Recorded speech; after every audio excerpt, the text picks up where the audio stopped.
Okay, I was just listening to a podcast with Tim Ferriss. He's talking to some CrossFit expert. Didn't quite catch the name there. It was interesting, but he asked one question I think differently on for as an answer. He asked, "Is CrossFit a gimmick or a fad?" I say yes. The guy said no, but I mean, if you look at the history of fitness in general, from the pretty much the late 1800s to now, a lot has changed.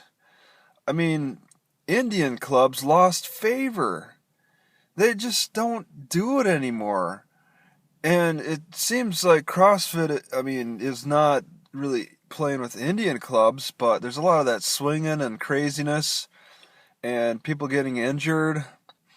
It seems like fitness leans towards insurance issues, leans towards insurance safety. Insurance companies aren't going to insure these gyms that encourage swinging and crazy jumping and all kinds of odd movements that injure people. I mean, they'll look at the statistics for how often people get injured. With, say, Indian clubs, it's like, or even climbing ropes. That used to be pretty popular back in the late 1800s, but you don't see that in gyms. It's like, not only will you injure yourself, but you'll injure others because Indian clubs require quite a bit of swinging. You gotta have a wide clearance around you as you're doing that swinging. You gotta give a lot of space in between the workout equipment, and you're gonna need a bigger gym for that, and that's gonna cost money. It's space costs money, especially with the business with gyms that already have low profit margins. That's partly why they invented these machines, so you see how compact and close these machines are. That's a worker factory type of setting right there. You're just herding people through in the tightest, crampedest, most cramped facilities possible to maximize your profits and also get the lowest insurance coverage as much as possible. All right, the good gyms will risk that. They won't they won't worry about the high insurance that they're probably paying. That cost will have to be passed on to the clients. That's partly why those gyms are going to cost a lot.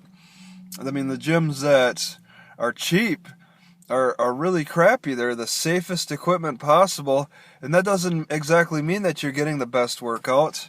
It just means that there's just going to be fewer crazy accidents. There's less of a chance for crazy accidents. Machines are hard to perform a crazy movement on and hurt somebody else or yourself with. All right, pinching maybe between the weights or something. So these high risk for insurance, high insurance risk types of exercises, they come and they go. I mean, you get enough bad press, you're gonna have to change. In fact, this dude in the Tim Ferriss podcast said that CrossFit is evolving or changing in some way, and that's exactly what needs to happen. I mean, that's what I mean, just as a comparison, that's what drug companies do. When one drug gets a lot of complaints and deaths and injuries and whatnot, go on to the next drug, make a slight tweak and make another one.